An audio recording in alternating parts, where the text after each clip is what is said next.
presente na Atitude de Amor, sejam muito bem-vindos, duplamente por causa do frio, né?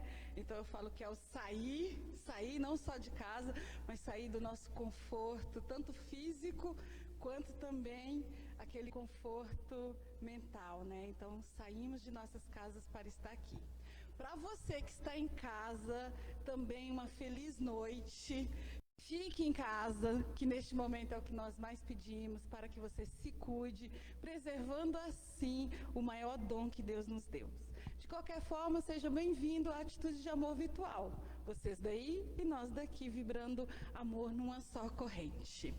Para que possamos começar antes da nossa prece, nós vamos dar alguns recados, faremos nossa prece inicial.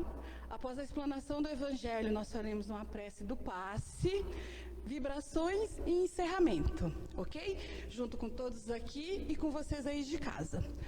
Hoje nós temos um convite muito especial para você que quer conhecer, tanto para você que está em casa, quanto para quem está aqui presente, que quer conhecer um pouco mais sobre a doutrina espírita. Nós estamos iniciando o nosso semestre letivo novamente e agora estamos abrindo uma nova turma de ESD, Estudo Sistematizado da Doutrina Espírita.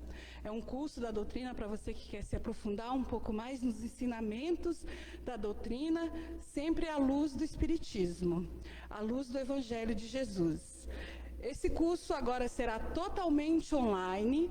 Começa agora dia 4, quarta-feira, às 20 horas, pela plataforma do Zoom. Tem duração de mais ou menos uns 2 anos e meio e será realmente essa turma do começo ao fim online. Então, se você não tem como estar saindo de casa e quer se aprofundar no estudo, é uma ótima oportunidade. Como que você vai fazer isso?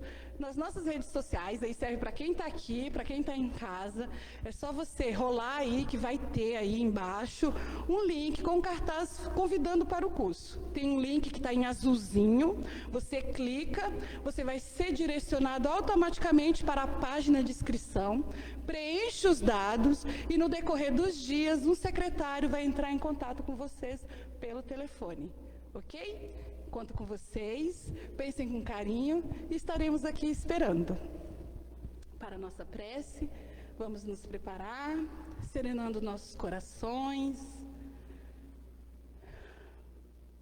respirando fundo, acalmando a nossa mente. Vamos neste momento buscar a imagem do nosso Mestre Jesus e nos envolver no teu amor, pedindo ao Pai, aos amigos espirituais desta casa, aos nossos companheiros espirituais, que nos envolvem em amor e esclarecimento. Que as palavras do Evangelho que serão ditas essa noite possam ser aquelas que o meu coração busca para se acalmar. Que possamos ter o discernimento para ouvir não somente com os ouvidos da carne, mas também com ouvidos do Espírito, com o ouvido do coração. Que possamos envolver a nossa amiga Eveline, que fará a explanação da noite, em muito amor e carinho. Graças a Deus.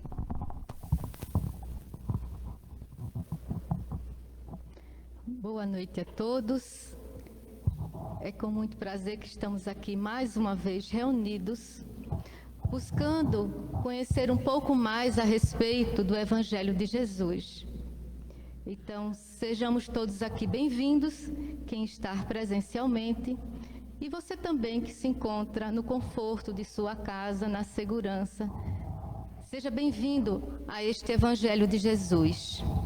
Hoje trazemos o tema Errei, e agora? Nas passagens evangélicas de Jesus, nós vamos encontrá-lo sempre nos convidando à autorrenovação. Diante da mulher adúltera, por exemplo, ele vai dizer: mulher, onde estão aqueles teus acusadores? Ninguém te condenou? Nem eu também te condeno. Vai-te e não peques mais. Convidando então aquela mulher a renovar as suas atitudes, mudar, né, aquele parâmetro de vida em que ela estava se abraçando. A mulher hemorroíça, ele vai exclamar: minha filha, a tua fé te salvou. Vai-te em paz e estejas liberta do teu sofrimento. Por trás de todo sofrimento, há também as atitudes equivocadas. Aos fariseus, ele fala, portanto, ide aprender o que significa isto. Misericórdia eu quero, e não sacrifícios, pois não vim resgatar justos, e sim pecadores. Então vejamos que nestas palavras de Jesus e em tantas outras, o sacrifício, que é a punição, mais especificamente, não faz parte das leis divinas. Não existe lei de punição. Existe lei de aprendizado, existe lei de misericórdia. Todos nós, diante do equívoco, somos convidados a aprender com ele e mudar as nossas atitudes. Só assim, então, é que nós vamos nos recompor perante a nossa própria consciência. Se é dessa forma, por que será que diante do equívoco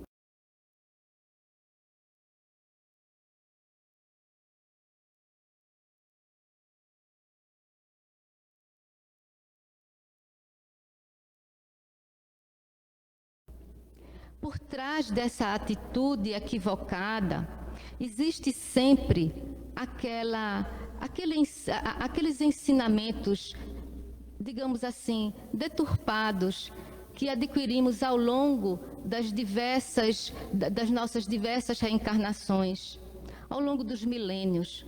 Essa impressão de que toda atitude equivocada, todo erro, parece que está ligado a um pecado. E o pecado a uma culpa. E a culpa a punição. Mas será que é dessa forma? Nós vamos ver que, sendo todos nós criados por Deus, em simplicidade, em ignorância, e sendo então destinados à perfeição, como então o erro não fazer parte da nossa vida? Pode, por acaso, o ignorante não errar? Todos nós temos o direito ao erro. No entanto, é importante que nós também busquemos a reparação, busquemos a atitude acertada diante daquele equívoco. Esta crença de que a culpa faz parte das nossas vidas vem através de princípios religiosos meio, vamos dizer assim, equivocados, mas que Jesus, através dos seus ensinos, já nos mostra que isso não é verdade. Há um ensino em Mateus, capítulo 5, versículos de 25 e 26, onde então Jesus ensina: concilia-te depressa com o teu adversário, enquanto estás no caminho com ele, para que não aconteça que o adversário te entregue ao juiz, e o juiz te entregue ao oficial, e te encerrem na prisão. Em verdade te digo que de maneira nenhuma sairás dali, enquanto não pagares o último ceitil. É claro que diante desse ensinamento, nós vamos buscar esses adversários que Jesus nos pede para nos conciliarmos depressa em agentes externos. Nós podemos pensar aquelas pessoas que magoamos ou então que nós fomos magoados. Está certo, né? Nós podemos interpretar essa passagem como sendo esse convite amoroso de Jesus para nós nos conciliarmos com aqueles que nos ofenderam, ou então nos recompormos com aqueles que nós ofendemos. Mas a mentora Joana de Ângeles, no livro Triunfo Pessoal, ela faz uma interpretação bem interessante. Ela coloca esses adversários como sendo as nossas fragilidades morais. as nossas tendências ao egoísmo, à vaidade, ao orgulho, à inveja, à impaciência. E ela pede, então, que considerando esses adversários internos, essas nossas fragilidades morais, que nós nos conciliemos o mais rapidamente com isto. O que isso significa? Por que nos conciliarmos com estas nossas fragilidades morais? É porque estas fragilidades morais nos aprisionam em perturbações, em doenças, em discórdias, em angústias, em ansiedades, em medos, em inseguranças. É ou não é? Diante do erro praticado, nós buscamos nos culpar, nós buscamos na condenação algo como nos redimir perante a nossa própria consciência. Mas todas essas nossas dificuldades, a gente percebe que devemos avaliá-las, olhar para dentro de nós e perceber o porquê de nós estarmos agindo daquela forma equivocada. É preciso a coragem para, diante do equívoco, nos olharmos, nos acolhermos, né? E percebendo que ainda somos aprendizes da vida e por muito tempo seremos, muito justo que nós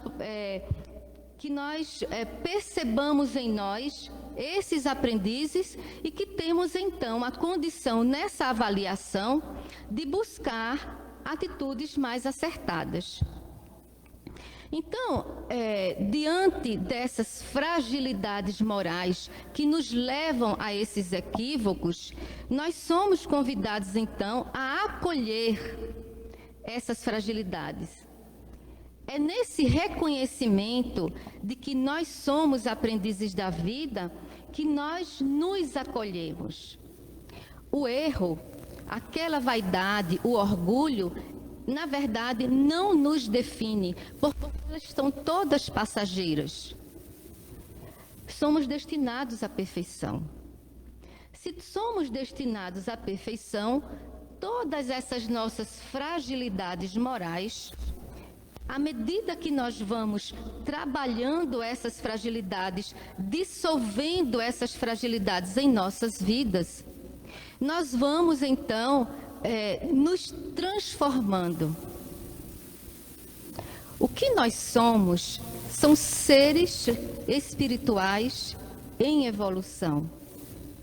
Nós, na nossa criação, recebemos de Deus todo um conjunto de potencialidades e de virtudes a serem desenvolvidas.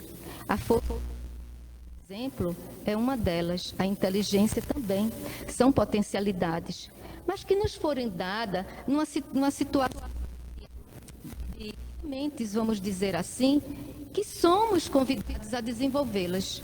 Assim também as virtudes. E é através do desenvolvimento das virtudes que nós vamos dissolvendo as nossas imperfeições. Então, o orgulho que hoje nos habita, a vaidade, a inveja, a impaciência, tudo isso está conosco, mas não nos define. Está conosco, como temos a todas as potencialidades, virtudes, resolvendo essas imperfeições. Então, este convite da mente humana, que está no livro, inclusive, Triunfo Pessoal, ela nos convida a nos olharmos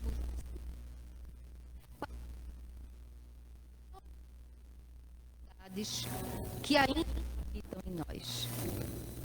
E encarando morais que por muito tempo existe em nós porque nós próprios desenvolvemos isso, mas que nós aos pouquinhos podemos dissolvê-las através do desenvolvimento das virtudes que vão nos fortalecer diante daquela tendência fraca.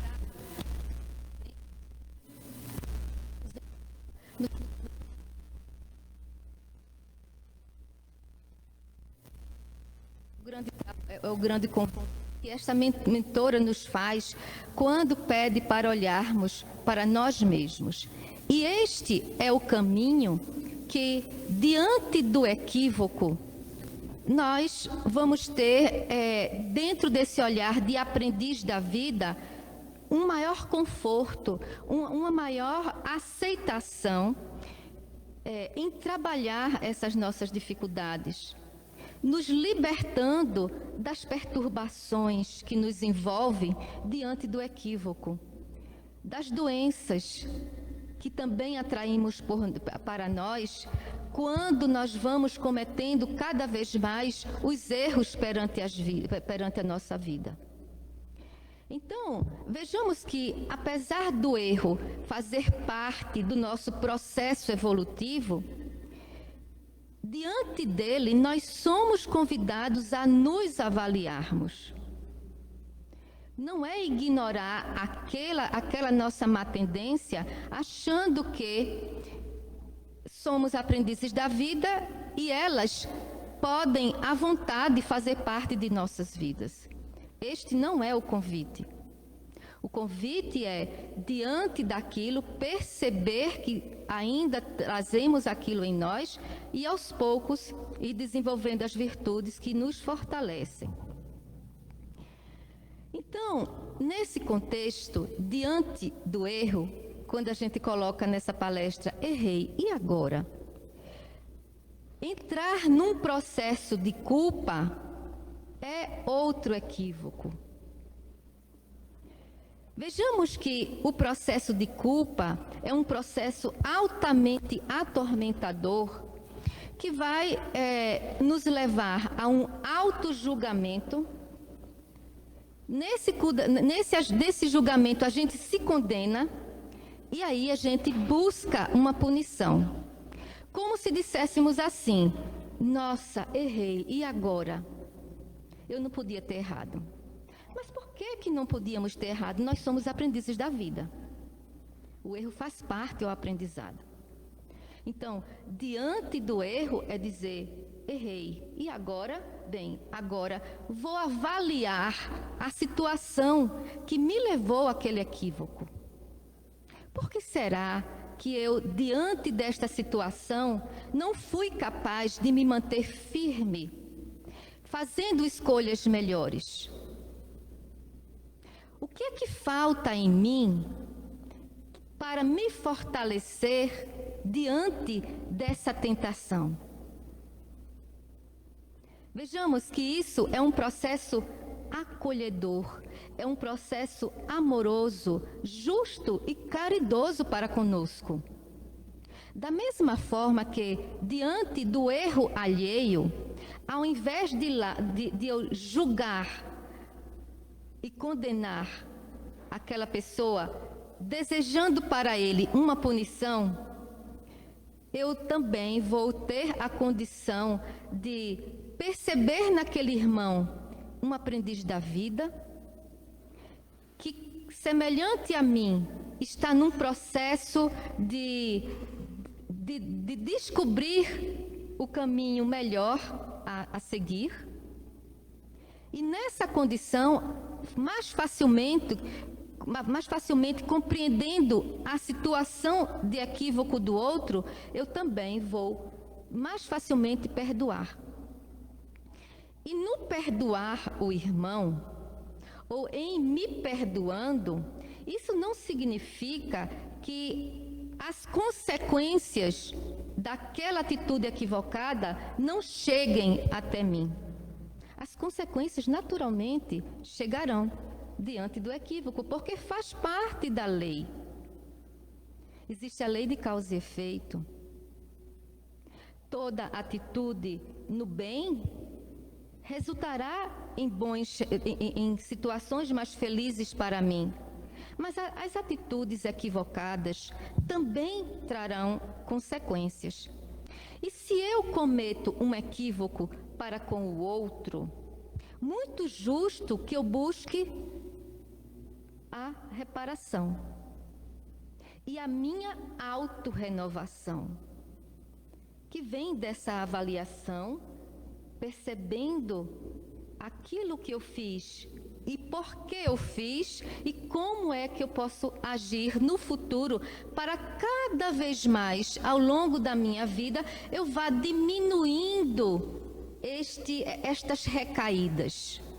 Se eu assim não fizer, sem reconhecer os meus equívocos, eu passarei a vida toda nessa situação de fragilidade moral sem desenvolvê-la. Agora nós podemos refletir. Será que na situação de culpa eu vou me avaliar, eu vou me acolher, eu vou me arrepender? Será que é assim? Porque na situação de culpa eu peço uma punição. Eu digo para mim que eu não poderia errar. Eu não aceito-me como aprendiz da vida. Eu me culpo, eu me condeno e quero me punir. Quem está ocupado em se punir, acaso vai se dedicar em se avaliar para tomar atitudes? Ou será que nós ficamos remoendo o passado? Fiz, mas não devia, por que eu fiz?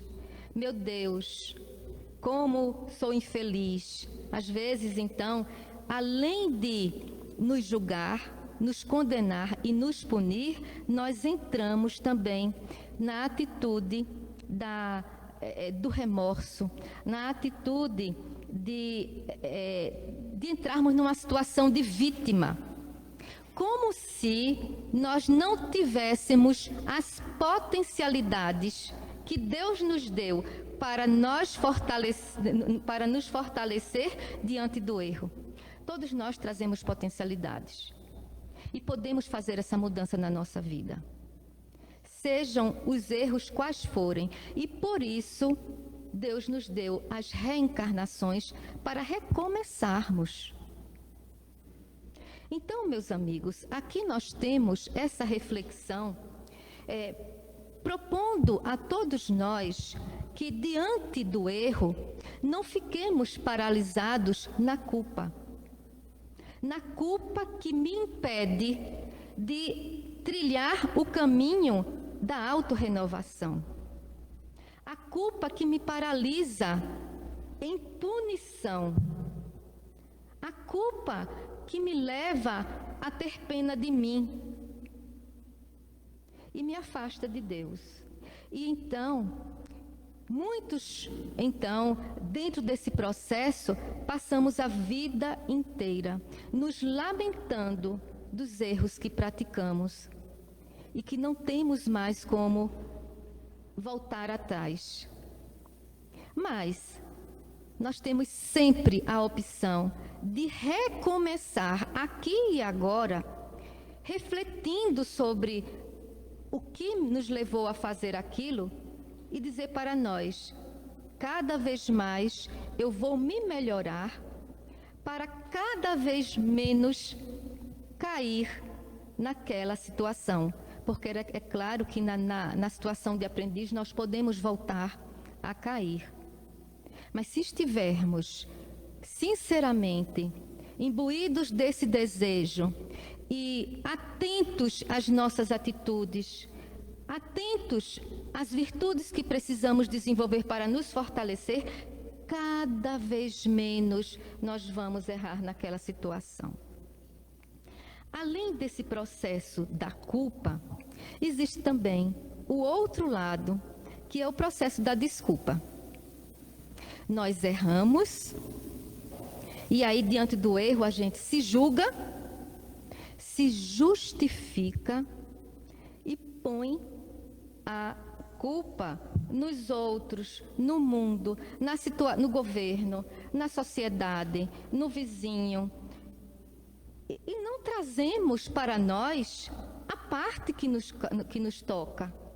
A parte nossa, a nossa parcela de comprometimento. Ficamos na irresponsabilidade. Então vejamos, são dois polos, a culpa e a desculpa. Todos nós, sem exceção, aqui nesse planeta de provas e expiações, agimos das duas formas. Dentro da forma da culpa e dentro da forma da desculpa. Todos nós. Porque todos nós ainda estamos aprendendo a ação responsável. Mas, se não praticarmos a ação responsável, nós permaneceremos por muito tempo nestas duas situações. Tanto a culpa como a desculpa nos leva à paralisação do nosso progresso, da nossa evolução. Porque na culpa a gente fica remoendo os erros do passado. Na desculpa, nós achamos que não temos comprometimento nenhum com a ação equivocada. E aí? Como é que ficamos? Não é? Então, ficamos nessa situação de paralisar as nossas, o nosso progresso. Então, essa situação tormentosa que trazemos para nós, este sofrimento de buscar nos punir, ou ficar adiando para um futuro os erros que cometemos, dizendo que nós não temos comprometimento nenhum com aquilo, faz com que nós não avancemos no nosso progresso. Somos convidados, então, ao arrependimento. Olhar com sinceridade, arrependermos do ato praticado, assumirmos de que ainda em nós habita diversas dificuldades que precisamos trabalhar. E aí, vamos buscar este auto-perdão. Quando nós falamos em auto-perdão, muitas vezes nós dizemos assim, mas como é esse auto-perdão? Porque nós fazemos isso quando nas nossas orações diante de Deus. Nós dizemos, Deus, perdoa-me, eu estou realmente arrependida, eu errei, reconheço, me perdoa. E achamos que nesta situação, a gente põe um ponto final e a situação já está resolvida. Mais uma vez, não é assim, não é? Porque diante do meu equívoco, que eu reconheço e eu me arrependo, neste mesmo equívoco, eu atinjo outras pessoas. E aí vem a necessidade dessa reparação. Então, meus amigos, não vamos perder essa oportunidade todos os dias da nossa vida de olhar para dentro de nós, perceber em nós sem nenhum medo, perceber dentro de nós o que nós devemos ali trabalhar para nos melhorar. Não tenhamos vergonha da nossa situação de aprendiz da vida, porque até Jesus é aprendiz da vida na sua situação de espírito perfeito, mas ainda em crescimento diante de Deus. Segundo os Espíritos, todos continuamos a aprender. A vida inteira, a vida de espírito. Acima de Jesus, há outros superior a ele. Quem? Aqueles que vieram antes de Jesus. Não é verdade? Antes de Jesus vieram outros, porque Deus criou sempre. Então, todos nós somos aprendizes da vida. Jesus não tem nada que aprender com relação ao nosso planeta e outros planetas ainda que não chegaram à perfeição.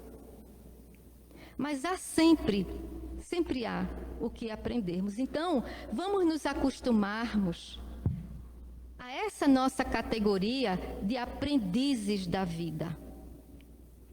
E neste caminhar, nós vamos com certeza lidar de uma forma muito mais leve, muito mais suave, desenvolvendo a humildade, a mansidão diante das dificuldades da vida para aprendê-las com ela. Que Jesus possa então nos envolver em seu amor e que reflitamos durante a semana sobre este convite de autorrenovação. Culpa, jamais. Muita paz, meus amigos.